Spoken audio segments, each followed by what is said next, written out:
Hey y'all, welcome back to my channel. Today's video is going to be my Project Perfume update number 2. Real quick, if you're new, I upload at least 2 times a week. I do beauty, fashion, and project planning, so if you're into that type of stuff, go ahead and hit that subscribe button down below. Alright, so let's just get into this update. I've made a lot of progress. I'm pretty proud. I know it's a little bit late in the month and I was supposed to get this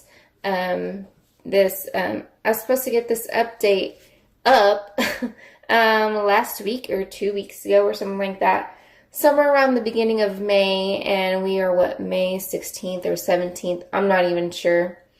But anyways, oh my gosh, you guys, I did not think that I was going to make as much progress, but considering how much I spray, and this is just like everyday wear. I do one up here, I do one like toward, like, I don't know, I feel weird telling you guys where I spray, but I do one like on my neck, and it's not like where you're supposed to spray. Anyways, I do one up here, and then I spray one like in like my chest.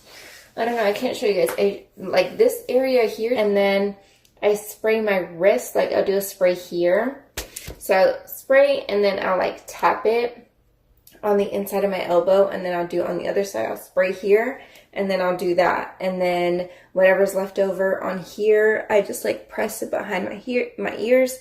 I don't do any rubbing because I hear that kind of like messes with the composition of the perfume or whatever fragrance that you're using. So I kind of just like press in the areas and just spray wherever. The most popular place that I've heard that you're supposed to spray is like behind the neck or like kind of in your hair, but my hair doesn't stink, so I don't feel like I need to spray my hair or anything like that, but that's just me. Everyone applies their perfume differently. There's people who even apply the perfume behind the knees, but you know, to each their own, whatever works for you, right? So that's literally my daily sprays. Don't mind where, you know, the perfume is like moving around, but you can see this progress line here. You can see my start and my current.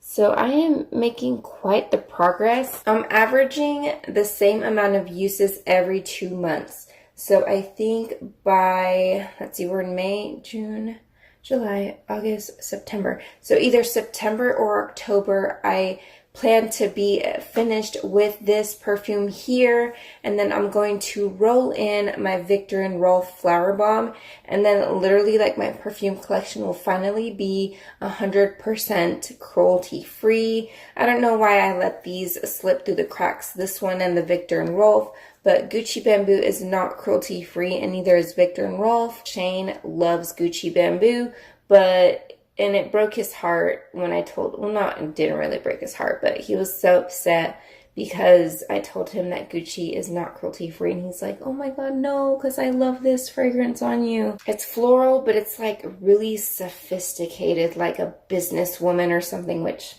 I am, so I guess it matches. That's probably why he likes it, right? Anyway, so it's late, so I'm just talking nonsense and all that jazz, but anyways, that is my update for my Project Perfume on my Gucci Bamboo. I'm so excited that I'm making so much progress, and you know, like I said, I already told you guys that I expect to be done with this in October or sooner, so we shall see, so I can roll in the next one. But all right, be sure to give this video a thumbs up. Subscribe if you're not already. Share this video with your friends. Have a blessed day, and I will see you guys in my next video. Bye.